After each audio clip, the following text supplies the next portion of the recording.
Langsung saja seperti biasa, kita langsung mulai saja to the point, nggak usah basa-basi opening omong kosong tete bengek. Pertanyaannya santai, bincangnya santai juga.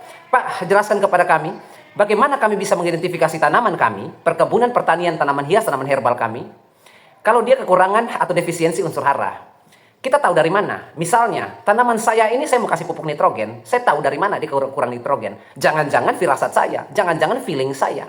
Padahal dia nitrogennya cukup. Pak, tanaman saya ini kekurangan kalium. Itu firasat saya.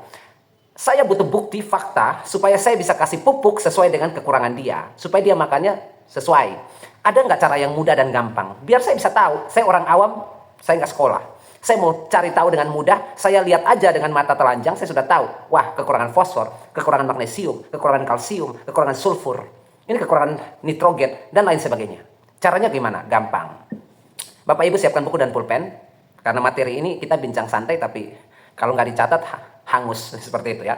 Ambil buku dan pulpen untuk mencatat ilmu-ilmu sederhana tetapi bermanfaat seperti ini. Oke ya, saya rasa sudah siapkan semua. Kita mulai. Dari mana duluan? Unsur hara makroprimer, nitrogen. Dari mana kita bisa membedakan tanaman saya kekurangan nitrogen, kekurangan sedikit, dan kekurangan banyak?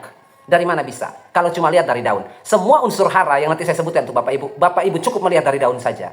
Cukup daun. Nggak perlu repot-repot cek batang. Nggak perlu repot-repot cek akar. Oh, akar muda membusuk, akar muda mengering. Oh, berarti dia kekurangan ini. Nggak usah ribet congkel-congkel tanah. Oh, bunganya rontok. Kemudian ada bintik bercak hitam di bunganya. Berarti dia kekurangan kalsium. Nggak usah ribet. Lihat dari daun udah tahu dia butuh apa. Catat ya, nitrogen. Kalau tanaman saya kekurangan nitrogen itu dilihat dari mananya Pak? Daun bagian bawah. Nggak usah lihat daun bagian muda, bagian pucuk. Nggak usah, nggak penting. Kalau mau tahu dia kurang nitrogen, lihat daun paling bawahnya. Daun tua istilahnya. Daun paling bawah, lihat itu. Daun itu. Menguning atau tidak. Kalau daun bagian tua atau bagian bawah itu menguning merata, dia kekurangan nitrogen. Bapak Ibu akan tanya lagi, Pak, secara alamiah, semua tanaman akan menguning daunnya pada daun bagian bawah. Itu secara alamiah, betul. Lalu bagaimana kita bisa membedakan secara alamiah dia kuning dan secara defisiensi dia kuning, kekurangan nitrogen? Dari mana? Gampang. Secara alamiah, memang benar, semua tanaman di bagian tua, bagian bawah daun itu akan menguning terlebih dahulu. Yang biasanya kita sebutkan dalam istilah ilmiah, senescence. Senescence ini apa Pak? Senescence ini lawan kata dari defisiensi.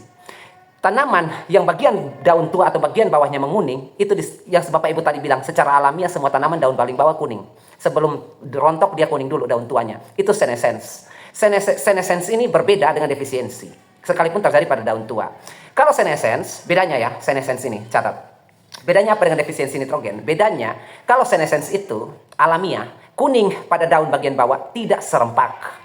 Catat, tidak serempak. Di bagian daun tomat terong cabai saya atau jagung saya ada 4 helai atau ada 8 helai daun tua. Tetapi cuma 2 saja yang menguning perlahan demi perlahan. Itu senescence atau alamiah, daun tua menguning. Tetapi yang namanya defisiensi nitrogen, semua berapapun daunnya kuning serempak. Tangkap ya, itu bedanya kuning alamiah karena usia dan kuning akibat defisiensi klorosis ya. Catat itu. Yang kedua apalagi Pak yang lebih spesifik?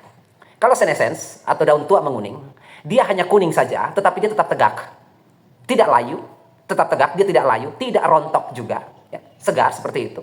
Dan dia tidak kering pada ujung, bukan tepi, tapi pada ujung.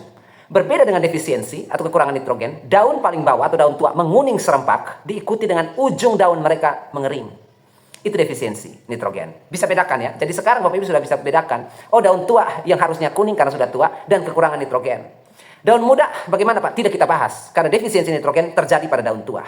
Kenapa bisa terjadi pada daun tua Pak? Tidak pada daun muda, klorosisnya. Karena sifat nitrogen itu mobile, berpindah-pindah. Seperti itu. Apa hubungannya sifat nitrogen yang mobile dalam tubuh tanaman, berpindah-pindah dalam tubuh tanaman terhadap kasus ini? Karena dia sifatnya mobile, nitrogen ini. Ketika tanaman ini kekurangan nitrogen, maka daun-daun tua akan merelakan hidup mereka untuk daun-daun muda. Mereka akan memberikan semua nitrogen mereka kepada daun muda, agar daun muda tetap hijau. Mereka sebagai korbannya, ya. Makanya daun tua menguning serempak dan ujungnya perlahan demi perlahan mengering, layu dan gugur. Seperti itu ya. Mereka memiliki sifat itu karena si unsur nitrogen mobile. Seperti itu ya. Mereka mengirimkan atau mengorbankan diri untuk daun muda. Catat. Yang kedua, fosfor. Kalau kekurangan fosfor, kita lihat dari daun seperti apa Pak? Kalau kekurangan fosfor Bapak Ibu, kita lihat saja dari warna daun. Ya, kita lihat dari warna daun. Warna daunnya itu bukan kuning. Dia hijau pekat tetapi agak kebiruan. Jadi hijaunya hijau menarik tetapi agak kebiru-biruan. Yang paling parah bukan hijau kebiru-biruan tetapi ungu kemerah-merahan.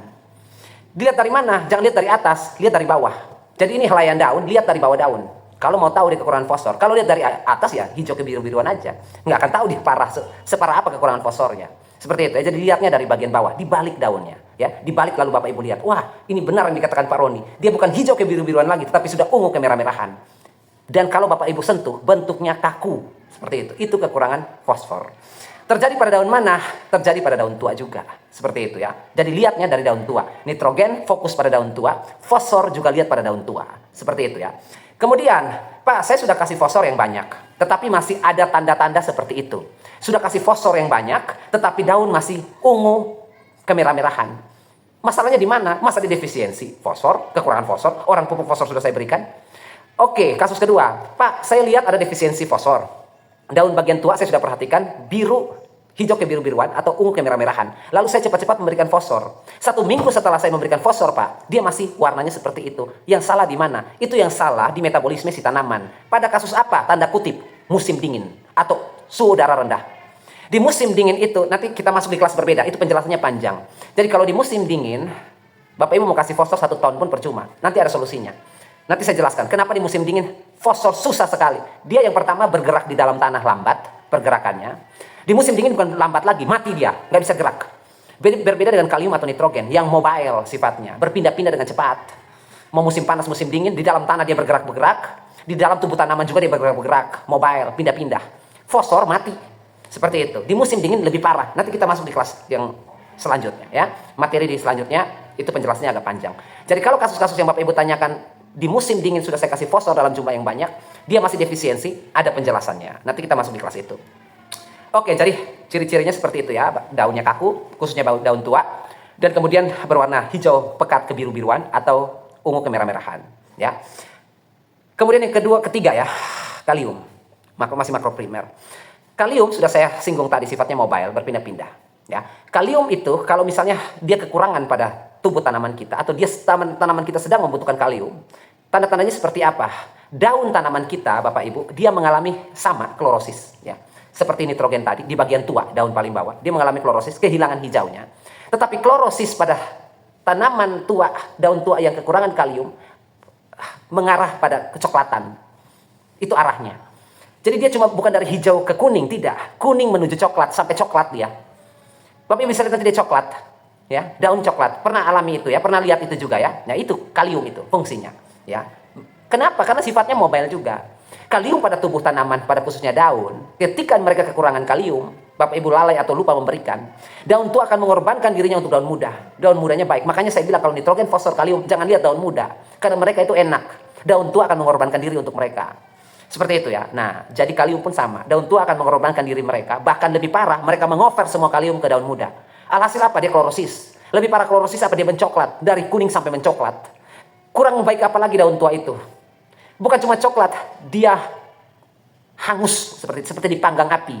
Dari ujung tepi bagian samping maupun ujung, seperti terbakar itu, mengkeriting, seperti itu, menggulung seperti itu.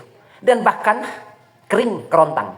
Seperti itu. Itu kekurangan kalium. Karena mereka mendorong kalium atau memberikannya pada daun muda. Biarkan mereka jadi korbannya. Seperti itu ya. Oke, sekarang kita masuk pada unsur hara makro sekunder. Saya rasa sudah catat semua ya. Magnesium. Kalau kekurangan magnesium, kita lihat dari daun bagaimana, Pak? Sama dia. Klorosis juga.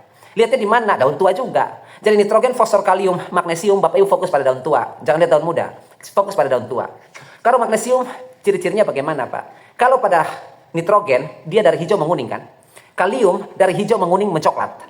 Diikuti dengan hangus seperti terbakar. Kalau magnesium, beda. Dia klorosisnya dari hijau ke kuning ke putih. Belang dia. Kalau sudah ke putih, itu magnesium. Kekurangan magnesium. Dan bukan cuma dia memutih atau belang putih seperti itu. Dia menggulung ke atas bentuknya. Daun kan begini ya. Ini terbalik, dia begini. Seperti perahu. Jadi kalau dia sudah memutih, belang-belang, lalu kemudian menggulung, membungkuk seperti perahu, nah itu magnesium. Seperti itu ya. Itu daun paling tua. Jadi nitrogen, fosfor, kalium, magnesium, lihat daun tua. Sekarang kita masuk pada sulfur. Kalau kekurangan sulfur, kita pindah. Lihat daun muda. Jangan lihat daun tua lagi. Sulfur, lihat daun muda.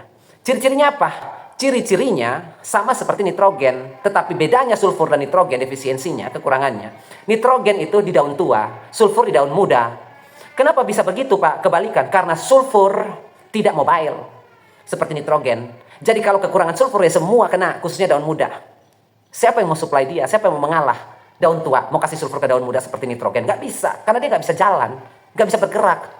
Seperti jadi kalau daun muda kekurangan sulfur ya udah klorosis saja udah di situ. Nggak akan disuplai nitrogen dari daun tua. Daun tua juga tetap akan klorosis juga. Jadi dia terjadi pada daun muda. Sama seperti nitrogen, cuma bedanya di daun muda. Terakhir, unsur hara makrosekunder ya, yang terakhir kalsium.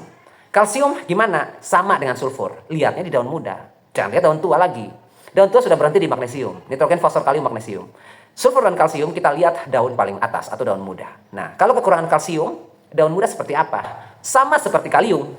Kalau kalsium itu kekurangannya, sama. Hanya bedanya kalau kalium terjadi klorosis, hijau menuju kuning, kuning menuju coklat, kemudian hangus seperti terbakar pada tepi atau ujungnya, pada daun tua. Sedangkan kalsium di daun muda, kasusnya sama, cuma posisinya beda. Kalau kalsium, itu daun muda yang alami seperti itu. Klorosisnya menuju ke coklat, kemudian tepian ujungnya, ya, tepi maupun ujung mengalami kecoklatan seperti terbakar, hangus, seperti itu. Dan yang paling parah, kekurangan kalsium, adalah pucuk mati atau mati pucuk. Itu kekurangan kalsium. Jadi kalau sudah mati pucuk, itu kalsium. Seperti itu, dari defisiensi. Nah, jadi Bapak Ibu sudah mencatat poin-poinnya, kita bincang santai saja. Tetapi semuanya saya yakin daging itu. Tidak perlu Bapak Ibu cek, cross check segala macam, batang, akar, bunga, buah, nggak usah. Bapak Ibu lihat dari daun saja, sudah ketahuan dia defisiensi apa. Seperti itu ya. Dan kekurangan atau defisiensi unsur hara pada si tanaman kita tergantung dari tingkat keparahan poin-poin yang saya sebutkan tadi. Semakin parah, semakin banyak kekurangannya. Seperti itu ya. Oke. Besok saya janji ya, kita masuk di kelas fosfor. Tadi saya bilang, kalau misalnya di musim dingin itu metabolisme tanaman akan terganggu dari segi penyerapan khususnya akar terhadap fosfor. Ditambah lagi dengan fosfor yang sifatnya tidak mobile atau tidak bergerak aktif, ya, dia pasif, semakin memperparah keadaan. Sekalipun 1 ton Anda memberikan pupuk fosfor pada tanaman, di musim dingin itu tidak berlaku. Seperti itu ya. Besok kita masuk di kelas itu. Dan akhir kata saya ucapkan, tetap Anda selalu berbagi dan menabur kebaikan setiap saat.